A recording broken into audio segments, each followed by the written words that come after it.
দুবাইয়ে আইএল টি-20 খেলতে পেরে ভীষণ খুশি তাসকিন আহমেদ। সাথে আরও দুজন বাংলাদেশি ক্রিকেটারের অংশগ্রহণকে দেশের ক্রিকেটের জন্য ইতিবাচক হিসেবেই দেখছেন তিনি।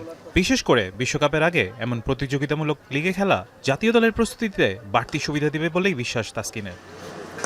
বিদেশি লিগে খেলার অভিজ্ঞতাকে শুধু ব্যক্তিগত সাফল্য হিসেবে দেখছেন না তিনি। নতুন পরিবেশে খেলা, আন্তর্জাতিক মানের ক্রিকেটারদের সঙ্গে সময় কাটানো জাতীয় দলের পারফরমেন্সে সরাসরি প্রভাব পড়বে বলে মনে করেন তিনি। ডিফারেন্ট কালচারের প্লেয়ারদের সাথে ড্রেসিং রুম শেয়ার, অনেক কিছু শেখার আছে।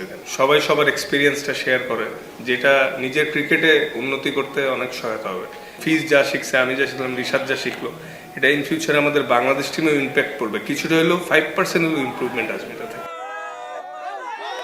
তবে আনন্দের মাঝে একটি দুঃসংবাদ নাড়া দিয়েছে তাকে। জাকির ভাইয়ের মৃত্যুতে গভীর শোক প্রকাশ করেছেন তাসকিন। জাকির স্যার সেই আন্ডার-15 থেকে আমার অনেক পছন্দের একজন কোচ, এবং শুধু আমার না, অনেক আমাদের লোকাল যতই ফাস্ট বোলার আছে সবাই আসলে খুবই পছন্দ করতেন, এবং স্যার ভালো মানুষ ছিলেন। আল্লাহ বেহেশতে নসিব করুক। এটা একটা বিগ লস। বিগ ব্যাশ লিগে রিশাদের পারফরমেন্সে সন্তুষ্ট তাসকিন। সাকিব আল হাসানের সঙ্গে দেখা হওয়ায় আলাদা করে আনন্দ প্রকাশ করেন তিনি। আইপিএলে ফিজের ভালো দাম পাওয়াকেও বাংলাদেশের ক্রিকেটের জন্য ইতিবাচক বার্তা হিসেবে দেখছেন তাসকিন। ফারহান ইসান, এখন। সানবিট সব দিবে সামাল।